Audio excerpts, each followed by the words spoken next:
இந்திய பண்பாட்டிற்கு பேரரசுகளின் கொடை.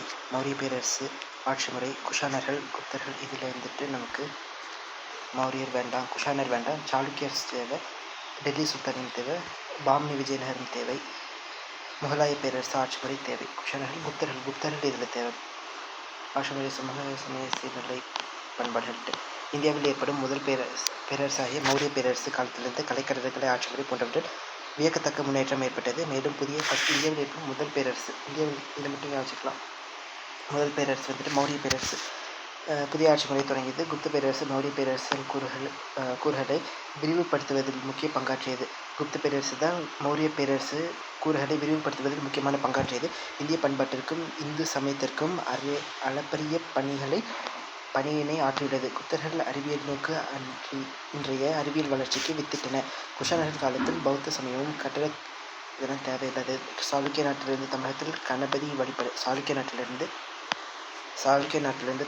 கணபதி வழிபாடு. காணப்பத்தியம் என்ற புதிய சமய அறிமுகப்படுத்துவது. காணப்பத்தியம் பல்லவர்கள் குடவரை கோயில், பல்லின குடவரை கோயில் தெரிஞ்சது தான். ஒற்றைக்கல் ரதங்கள், அதுவும் தெரிஞ்சது தான். ஆகியவற்றை உருவாக்கி இந்திய பண்பாட்டிற்கு பாரம்பரியத்தை பாதுகாத்தனர். இவர்களுக்கு பின் வந்த சோழர்கள் ஆட்சி முறை, கட்டடக்கலை, இலக்கியம், சமய சகிப்புத்தன்மை.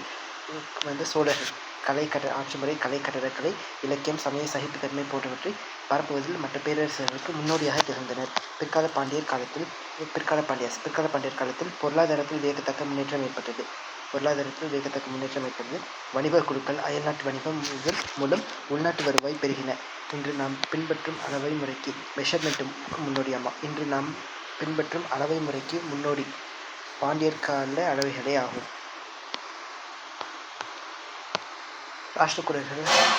ராஷ்டிரகூடர்கள் ஹொய்சாளர்கள் காலத்தில் கன்னட மொழி மறுமலர்ச்சி பெற்றது. முகலாய பேரரசின் நிர்வாக கூறுகளே தற்கால இந்தியாவின் பிற்கா பஞ்சாயத்து போன்ற நிர்வாக முறைகள் காரணமாகும். மௌரிய கால பண்பாடு தேவையில்லை. மௌரியர் கால பொருளாதாரம்.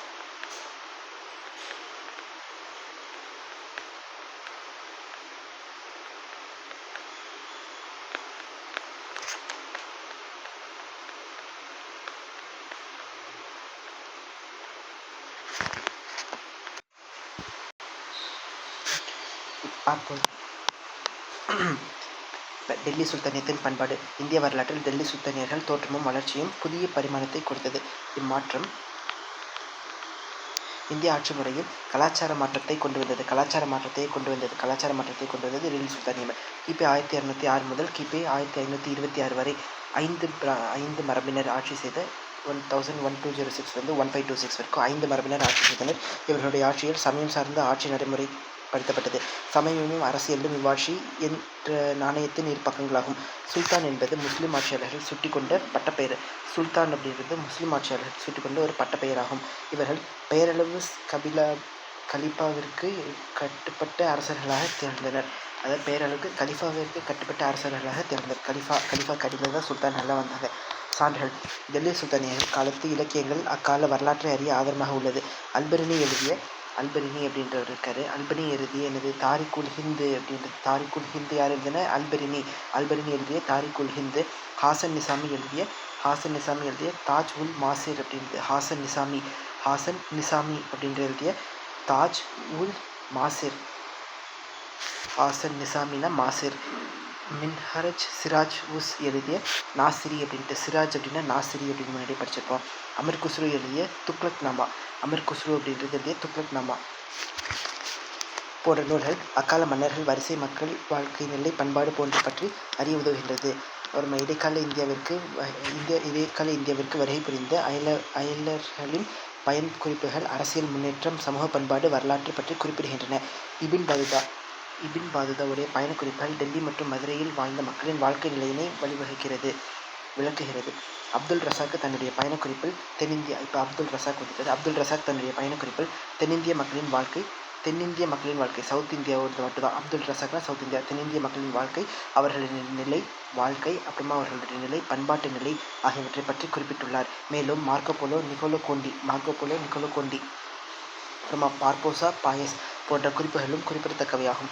தமிழ் கூடல் நகர் என்று மதுரையை சிவகாசி செப்பேடு புகழ்கிறது. இது ரொம்ப முக்கியமானது. சிவகாசி செப்பேடு தமிழில் வந்துட்டு தமிழ் கூடல் நகர் அப்படின்ட்டு மதுரையை சொன்னது சிவகாசி செப்பேடு சொல்லுது. சிவகாசி செப்பேடு தமிழ் கூடல் நகர் என்று மதுரையை கூறுகிறது.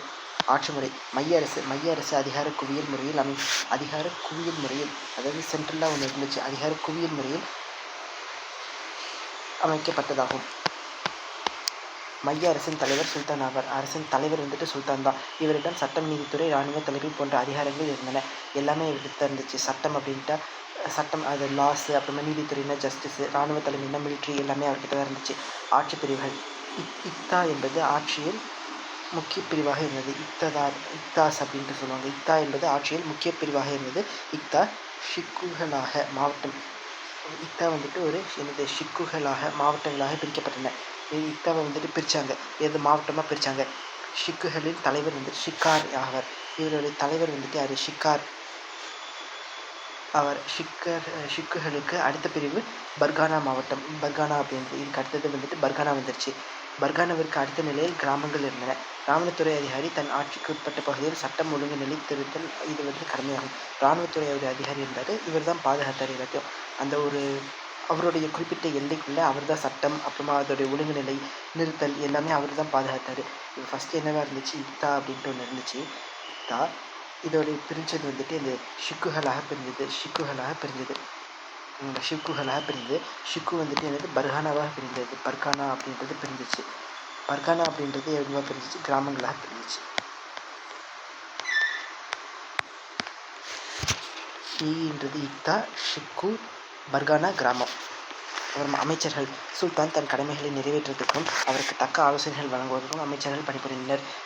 நயீப் சுல்தானுக்கு அடுத்தது. நயீப் சுல்தானுக்கு அடுத்தவர், ஆனால் எல்லா உரிமைகளையும் பெற்றவர். அப்புறமா வாசிர் அப்படின்ட்டாலே என்னது? நிதி அமைச்சர். நிதினா ஃபைனான்ஸ். வாசிர் அப்படின்னா நிதி அமைச்சர். அரில் இ மாம்லிக் அப்படின்னா தலைமை தளபதி. அரிஸ் அப்படின்னாலே தலைமை தளபதி, கமாண்டர்.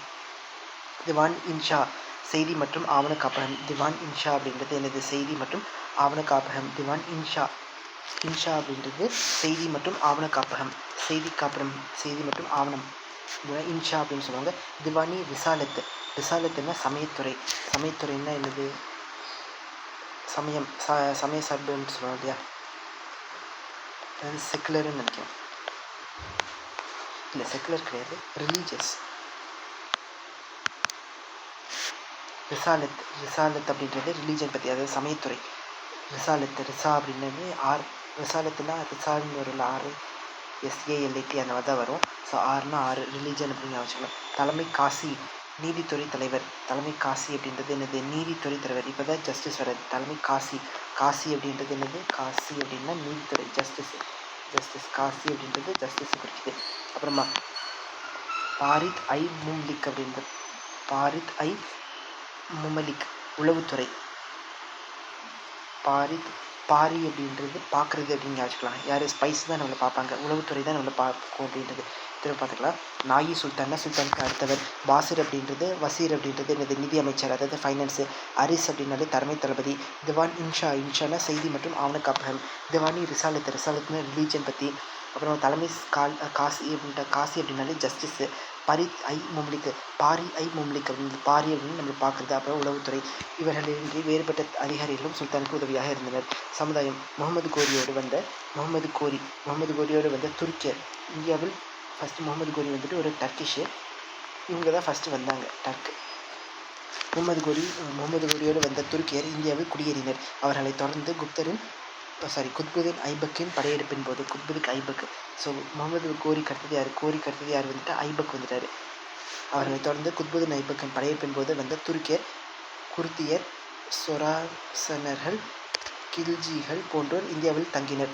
மங்கோலிய படையெடுப்பின் போது பலர் இந்தியாவில்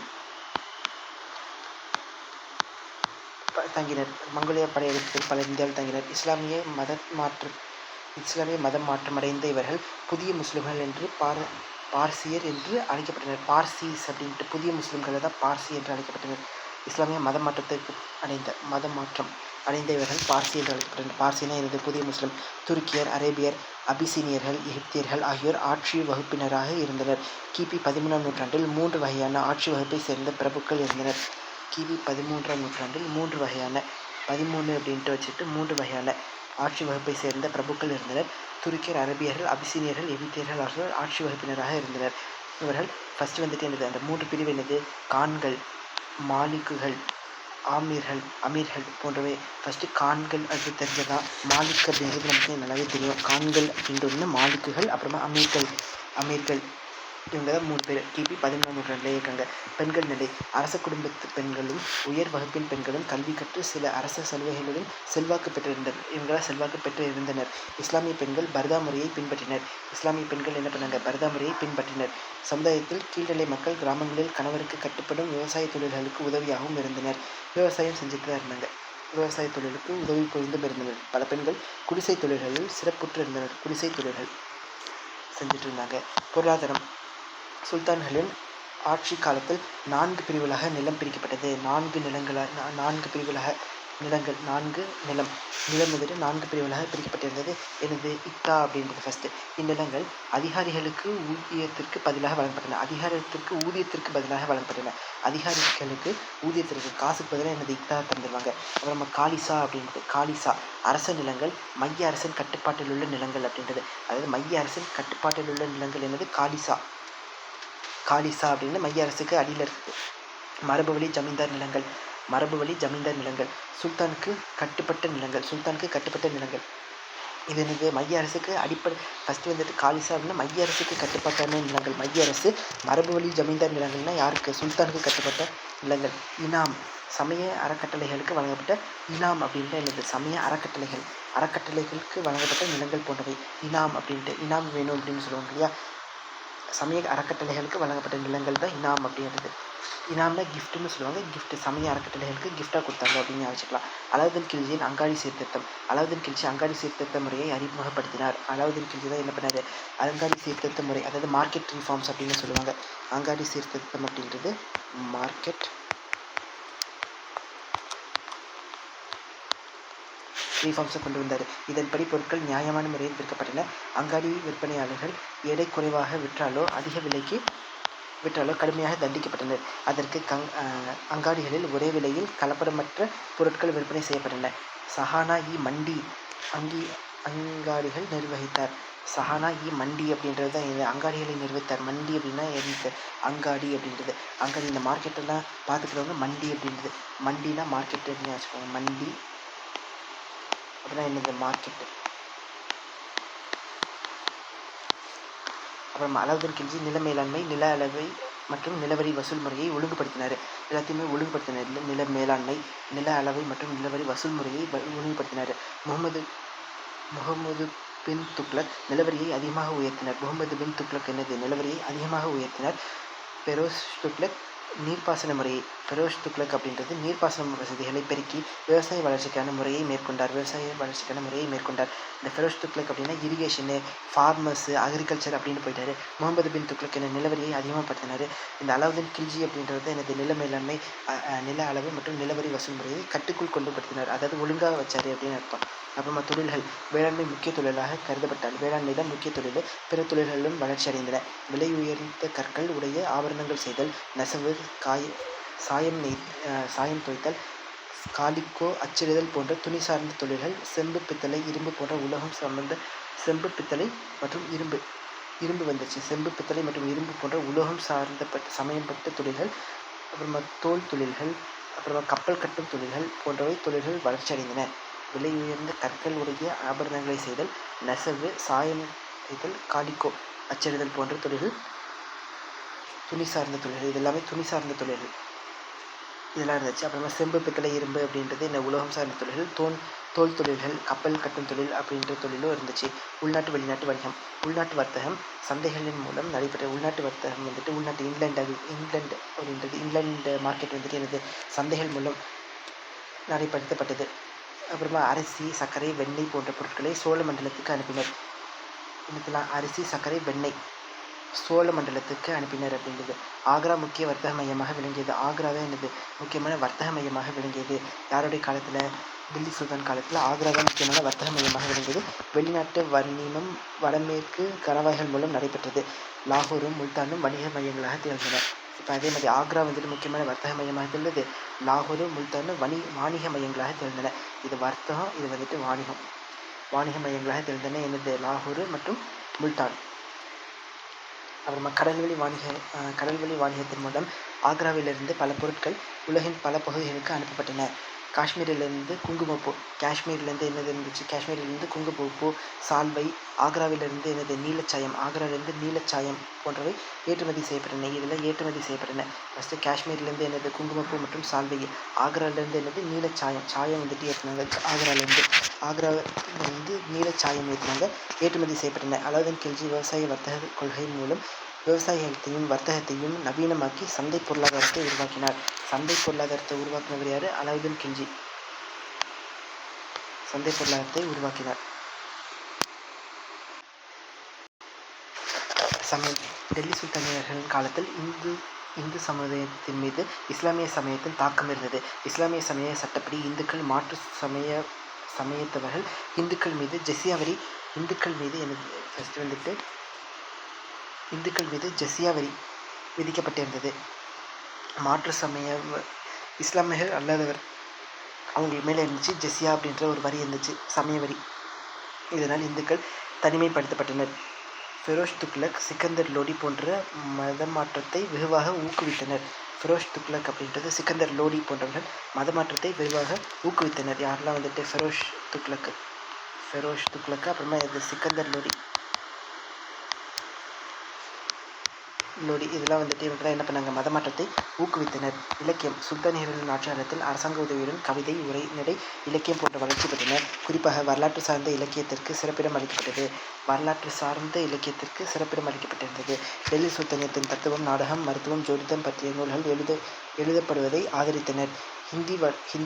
இந்தி, வங்காளம், மராட்டி, பஞ்சாப், தமிழ், தெலுங்கு, கன்னடம், மலையாள மொழிகளில் பிராந்திய இலக்கியங்களும் இயற்றப்பட்டன. எல்லாத்துலேயுமே ஏற்றினாங்க. அப்புறம் அமீர் குஸ்ரு, அபுல் ஹாசன் யாமினி குஸ்ரு இதன் இயற்பெயர் கொண்ட, இதுதான் வந்துட்டு இவருடைய இயற்பெயர். அபுல் ஹாசன் யாமினி குஸ்ரு அப்படின்றது. அமீர் குஸ்ரு அப்படின்றது குஸ்ருவை மட்டும் நம்ம பார்த்துருக்கோம். குஸ்ரு அப்படின்றது அபுல் ஹாசன் யாமினி குஸ்ரு கொண்ட மிகச்சிறந்த கவிஞராகவும் இசை வல்லுநராகவும் திகழ்ந்தார். இவர் பாரசீக மொழி கவிஞராக திகழ்ந்தார். இவர் வந்துட்டு என்னது? பர்ஷியன் கவிஞர். பாரசீக மொழி கவிஞராக திகழ்ந்தார். அலாவுதீன் கில்ஜி பற்றி எழுதிய தாரிக்-இ-அலாய் என்னது? தாரிக்-இ-அலாய். அலா அப்படின்ட்டா இங்கே அலா அப்படின்ட்டே வரும். யார் எழுதுனா? அமீர் குஸ்ரு அப்படின்றது தான் தாரிக்-இ-அலாய் என்னும் நூல் மிகச்சிறந்த நூலாகும். இந்நூல் அலாவுதீனை பற்றி செய்திகள், அங்காடி சீர்திருத்தங்கள், நிர்வாக திறன், மக்களின் வாழ்க்கை நிலை பற்றி குறிப்பிடுகிறது. இவர் எழுதிய பாரசீக மொழி கவிதை எது? கஜல் என்ற புதிய இசை தொடங்குவதற்கு வழிகோலியது. கஜல் அப்படின்றது என்னது? ஒரு புதிய இசை. இது ரொம்ப முக்கியமானது. பாரசீகத்தில் வந்துட்டு ஒரு இசை இருக்குது. அந்த இசை பேர் என்னது? கஜல். இது வந்துட்டு தோன்றதுக்கு இவர் தான் காரணம். யார் காரணம்? அமீர் குஸ்ரு அப்படின்றது காரணம். அமீர் குஸ்ரு வந்துட்டு அலாவுதீன் கில்ஜி பற்றி ஒரு புக் எழுதியிருக்காரு. அது அலாய் அப்படின்ட்டே வரும். அப்புறமா இபான் பாதுதா, அபு அப்துல்லா முகமது இபான் பாதுதா என்ற இயற்பெயர் கொண்ட இவர் முகமது பின் துக்ளக் காலத்தில் இந்தியாவிற்கு வருகை புரிந்தார். முகமது பின் துக்ளக் அப்போதான் அது இபான் பாதுதா எப்போ வந்தார்? முகமது பின் துக்ளக்கோட ஆட்சி காலத்தில் வந்தார். இவருடைய பயணக்குறிப்புகள் ரெஹிலா என்றும் அழைக்கப்படுகிறது. இவருடைய பயணக்குறிப்பு வந்துட்டு என்னது? ரெஹிலா அப்படின்னு அழைக்கப்படுகிறது. இபான் பாதுதா என்னது? ரெஹிலா அப்படின்னா பாதுதா. ஆர்பி அப்படின்னு நீங்கள் அழைச்சிக்கலாம். ரெஹிலா அப்படின்னா பாதுதா என்று அழைக்கப்படுகிறது. இக்குறிப்புகள் முகமது பின் துக்ளக் அரசியல், சமூக, பொருளாதார மற்றும் சமய நிலை பற்றி குறிப்பிடுகிறது. தினமும் சிலர் கை கால்களில் விலங்கிடப்பட்டு அவைக்கு கொண்டு வரப்படுதல், துன்புறுத்தப்படுதல் போன்றவை நடைபெற்றதாக இவர் குறிப்பிடுகிறார். இந்தியாவில் காணப்பட்ட பல்வேறு பழக்கங்கள், புது வழக்காறுகள் பற்றியும் குறிப்பிட்டுள்ளார். சதி என்னும் உடன்கட்டை ஏறும் பழக்கம் இந்துக்களிடையே காணப்பட்டதை சதி வந்துட்டு யார்கிட்ட இருந்துச்சு? இந்துக்களிடையே காணப்பட்டதை விளக்குகிறார். கடிதங்களை ஒரு இடத்திலிருந்து மற்றொரு இடத்திற்கு கொண்டு சென்ற ஓட்டக்காரர்கள் பற்றியும் குறிப்பிடுகிறார். கலை கட்டடக்கலை இந்திய இஸ்லாமிய கலையின் ஒருங்கிணைப்பை டெல்லி சுல்தானிய கலை கட்டடக்கலை என்று பெர்கூசன் குறிப்பிடுகிறார். என்னன்னு சொல்றது, இந்திய இஸ்லாமிய கலையின் ஒருங்கிணைப்பே டெல்லி சுல்தானிய கலை கட்டடக்கலை என்று பர்கூசன் கூறுகிறார். என்ன சொல்றாரு, இந்தியா ஃபீச்சர்ஸ், இந்தியாவில் இருக்கிற கலை கட்டடமோ அதே மாதிரி என்னது இஸ்லாம், இந்தியானா என்னது ஹிந்து இஸ்லாம் சேர்ந்தது தான் என்னது டெல்லி சுல்தான் அப்படின்னு சொன்னது யாரு, பெர்கூசன் சொல்றாரு. இந்திய கலையில் இஸ்லாமிய கலை கலந்தமைக்கு பல காரணங்கள் குறிப்பிடுகின்றன. அவையாவன: டர்க்ஸ் வந்துட்டு என்ன பண்ணாங்க, இந்திய கைவினைஞர்களையும் தச்சர்களையும் பயன்படுத்தினர். ஆமாம், இங்கே இருக்கவங்களுக்கு இங்கே இருக்கிறது தானே தெரியும், அதனால அப்படி தான் பண்ணாங்க. இந்துக்கள் மற்றும் சமணர்களின் கோயில்கள் அழித்து, ஜெயின்ஸுடைய கோயில் எல்லாத்தையும் அழித்து அவர்களின் கட்டடங்களின் மீது பல கட்டடங்களை கட்டினர். அவர்களின் கட்டடங்களுக்கு ஃபவுண்டேஷன்ல இந்த கட்டடம் தான் இருக்குது. அதனால ஹிந்து அப்புறமா ஜெயின் அவங்களுடைய ஸ்கல்ச்சருடைய சிறப்பம்சங்கள் தான் இருக்கும். அதுக்கு மேலே தான் என்ன ஆகும், அதுக்கு மேலே தான் இஸ்லாமியர் அப்படியே வந்துட்டு அதை மாற்றம் செய்வாங்க அப்படின்னு சொல்லியிருக்காங்க. சில இந்து கோயில்களை மசூதிகளாக மாற்றினர். எனவே சுல்தான்கள் கலைப்பாணியில் இந்திய கலைப்பாணியை காண முடிகிறது. இதனால தான் என்னது, ஃபவுண்டேஷன் வந்துட்டு இந்திய கலைப்பாணி தான் இருக்குது. அதுக்கு மேலே தான் பெயிண்ட் அடித்த மாதிரி, அதுக்கு மேலே தான் என்னது இவங்க இஸ்லாமிய கலைப்பாணியை திணிச்சிருக்காங்க. அதனால அதோடைய ரூட்டில் வந்துட்டு என்ன இருக்கும், ஹிந்துவும் இருக்கும் இஸ்லாமும் சேர்ந்தது தான் அதோடைய கட்டடக்கலை அப்படின்னு சொல்லியிருக்காங்க. சுல்தானியர் கால கட்டடங்களின் சிறப்பம்சங்கள்: தூண்கள், உயர் மாடிகள், மலர் வேலைப்பாடுகள் ஏராளமாக இருந்தன. முகடுகள் உயரமாகவும் சமமான அளவிலும் அமைக்கப்பட்டிருந்தன. ஃபஸ்ட்டு தூண்கள் நிறைய இருந்துச்சு, உயரமான மாடிகள் நிறைய இருந்துச்சுங்க. அடுக்குமாடி உயர் கட்டடம். மலர் வேலைப்பாடுகள்லாம் ஏராளமாக இருந்துச்சு. அதே மாதிரி முகடுகள் உயரமாகவும் சமமாகவும் இருந்துச்சு. முன் சுவர்கள் வந்துட்டு எனது தாழ்வாகவும் பின்னால் உள்ள கட்டடங்களுக்கு அமைக்கப்பட்டிருந்தன. முன் சுவர்கள் வந்துட்டு தாழ்ந்து இருந்துச்சு, ஆனால் பின்னாடி இருக்கிறதுக்கு கரெக்டாக இருந்துச்சு. அப்புறமா பிரம்மாண்டமான வளைவுகள், ஆர்ச் அப்படின்ட்டு சொல்லுவோம் இல்லையா, இப்படி இருக்கும் ஆர்ச் அப்படின்ட்டா. மேலே இவங்களோட மாஸ்க்லாம் போய் பார்த்தீங்கன்னா இருக்கும் இல்லையா, இப்படி தான் இருக்கும். இதுக்கு மேலே ஏதாவது வச்சுருப்பாங்க, இதுதான் ஒரு பில்டிங் அப்படின்ற மாதிரி இருக்கும். ஸோ இதான் ஆர்ச். இவர்கள் காலத்தில் கலைநுட்பத்தின் எழுப்பப்பட்டன. இதுதான் உங்களுடைய இதுவாக. அப்புறம் குதுப் மினார் வச்சு பார்ப்போம். மாஸ்கில் தொழுகைக்கு கூவி அழைக்கப்பட்டிருப்பவர்கள் முயாசின் என்று பெயர். தொழுகைக்கு கூவி அழைப்பவர்களுக்கு முயாசின் அப்படின்ட்டு, இங்கே வாங்க, நீங்கள் வந்துட்டு ப்ரேயர் பண்ணிட்டு போங்க அப்படின்னு சொல்லுவாங்க. முயாசின்னா முடிஞ்சால் ப்ரேயர் பண்ணிட்டு போங்க அப்படின்னு சொல்கிறாங்கன்னு வச்சுக்கலாம். முடிஞ்சால் ப்ரேயர் பண்ணிட்டு போங்கன்னா முயாசின். இவர்கள் பள்ளிவாயில் அருகே இருந்த உயர்ந்த கோபுரங்களிலிருந்து கூவி அழைத்தனர். அடுத்தது, இந்த உயர்ந்த கோபுரங்களை மினார் எனப்பட்டனர். உயர்ந்த கோபுரங்கள் என்னன்னு சொன்னாங்க, மினார் அப்படின்ட்டு சொன்னாங்க. அதான் குதுப் மினார் அப்படின்றது இருக்குது இல்லையா, குதுப் மினார்னு வந்துட்டு இந்த மினார், இதுதான் எனது உயர்ந்த கோபுரம். இந்த மினார் அப்படின்றது எனது உயர்ந்த கோபுரம், ஹைட்டாக இருக்கும் அப்படின்னு அர்த்தம். ஹைட்டாக இருந்துச்சுன்னா எனது மினார் அப்படின்றது பேர். உயர்ந்த கட்டடத்திற்கு கலையழகு கூட்ட வாயிலில் இம்மருங்கிலும் இரு கோபுரங்கள் அமைந்திருந்தன. டெல்லியில் உள்ள குதுப் மினார் குத்புதீன் ஐபக்கால் கட்டத் தொடங்கப்பட்டு இல்துமிஷ் காலத்தில் கட்டி முடிக்கப்பட்டது. இது ஏற்கனவே படிச்சாச்சு. இதன் உயரம் 232 அடி உயரமாகும். இது சிவந்த மணற்கற்களால் கட்டப்பட்டது. ரெட் சாண்ட்ஸ்டோன் அப்படின்ட்டு சொல்லுவாங்க. சிவந்த மணற்கண்டதில் ரெட் சாண்ட்ஸ்டோன். எவ்வளோ அடி இருக்குது, 232 அடியாகவும் சிவந்த ரெட் சாண்ட்ஸ்டோன் அதால் கட்டப்பட்டது. இதில் குரானில் உள்ள இறைவசனங்கள் செதுக்கப்பட்டுள்ளன. யுனெஸ்கோவால் கிபி 1993 வந்துட்டு இது என்னது உலக பாரம்பரிய சின்னமாக அறிவிக்கப்பட்டது. யுனெஸ்கோ வந்துட்டு 1993 வந்துட்டு இது உலக பாரம்பரிய சின்னம் என்று அறிவித்தது. வேர்ல்டு ஹெரிட்டேஜ் சைட்டு எப்போ, 1993. இது குதுப் மினார் யாரெல்லாம் அறிவிச்சாங்க, யுனெஸ்கோ.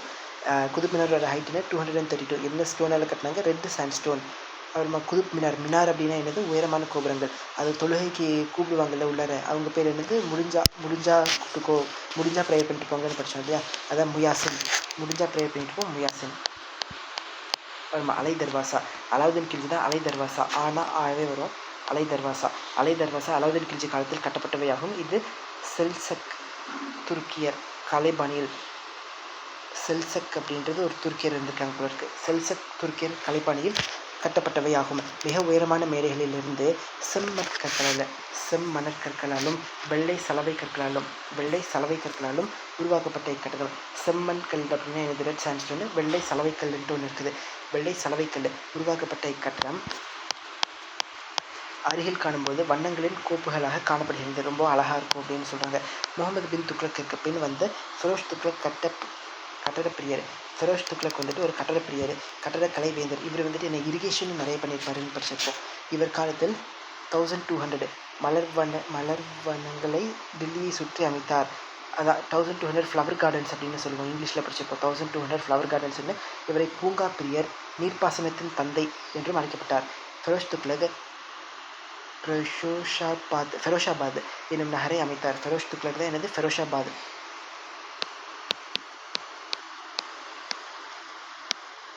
ஃபெரோஷ் துக்ளக் வந்துட்டு ஃபெரோஷாபாத் என்னும் நகரை அமைத்தார். இந்நகரத்திற்கு ஃபெரோஷா கோட்லா என்னும் அரண்மனை கோட்டை உள்ளது. ஃபெரோஷா கோட்லா இந்த அரண்மனை கோட்டை வந்துட்டு உள்ளது. எங்கே இருக்குது? ஃபெரோஷாபாத்தில் இருக்குது. ஃபெரோஷாபாத் யார் கட்டினா? ஃபெரோஷ் துக்ளக் தான் அமைச்சார். இங்கே வந்துட்டு என்னது ஃபெரோஷா கோட்லா அப்படின்ட்டு ஒரு கோட்டை இருக்குது. இந்திய பண்பாட்டிற்கு டெல்லி சுல்தானிகளின் பங்களிப்பு. அமீர் குஸ்ரு கவாலி என்ற இசைப்பணியில் சிறந்தவர். அமீர் குஸ்ரு படித்தோம் இல்லையா? இவர் கவாலி என்ற இசைப்பாணியில் சித்தார் கவாலி என்ற இசைப்பாணியில் சித்தார், காயல் போன்ற இசைக்கருவிகளை கண்டறிந்தார். சித்தார் அப்புறமா காயல் இதெல்லாம் வந்துட்டு இவரை கண்டுபிடிச்சார். சித்தார் அப்படின்றது இது தெரிஞ்சதா? சித்தார் கிட்டாருங்க வச்சுக்கோங்க, அப்போ சித்தார் வந்துடும். சித்தார் அப்படின்றது ஒன்று. அப்புறமா காயல் போன்ற இசைக்கருவிகளை கண்டறிந்தார். இந்தோ அரேபிய சங்கீத கலைகள் ஒன்றோடு ஹிந்துஸ்தானி என்ற சங்கீதமாக புது வடிவம் பெற்றது. இவர் தான் எனது ஹிந்துஸ்தானி அப்படின்ற ஒரு புது வடிவமே தோன்ற காரணமாக இருந்தார் அப்படின்றது. இந்தோ அரேபிய சங்கீத கலைகளை ஒன்றுபட்டு ஃபஸ்ட் என்னது இந்தியாவில் இருக்க கலைகள் ப்ளஸ் அரபிக் கலைகள், இது ரெண்டு சேர்ந்து எனது ஹிந்துஸ்தானி. இந்தோ அரேபிய சங்கீத கலைகள் ஒன்றுபட்டு ஹிந்துஸ்தானி என்ற சங்கீத புது வடிவம் பெற்றது. டெல்லி சுல்தானியர் காலத்தில் கோரா அப்புறமா சானம் போன்ற புதிய ராகங்களையும் சானம் போன்ற புதிய ராகங்களையும் இந்து மற்றும் ஈரானிய முறைகளை ஒன்றிணைத்து குவாலிஸ் என்ற புதிய வகை மெல்லிசையும் உருவாக்கப்பட்டன. இது இந்து மற்றும் ஈரான். ஹிந்து ப்ளஸ் என்னது ஈரான். ஹிந்து ப்ளஸ் ஈரானை சேர்ந்து என்ன உருவாக்குனாங்க? குவாலிஸ்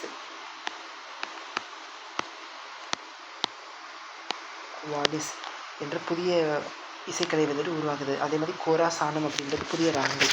கோரா மற்றும் சானம் அப்படின்றது புதிய ராகங்களையும் உருவாக்கினாங்க. ஃபெரோஷ் துக்ளக் ஆட்சி காலத்தில் ராக் தர்பன் அப்படின்ட்டு ஃபெரோஷ் துக்ளக் தான் ராக் தர்பன் என்ற இந்திய இசைக்குள் பாரசீக மொழியில் மொழியாக்கம் செய்யப்படுது. அதான் ராக் தர்பன் அப்படின்றது.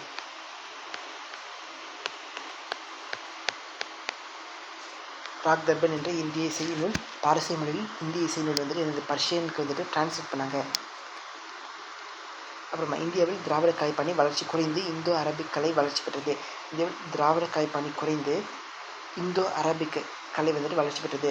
அலாவுதீன் கில்ஜியின் காலத்தில் அலாவுதீன் கில்ஜி இருக்கார் இல்லையா? அப்புறமா அவர்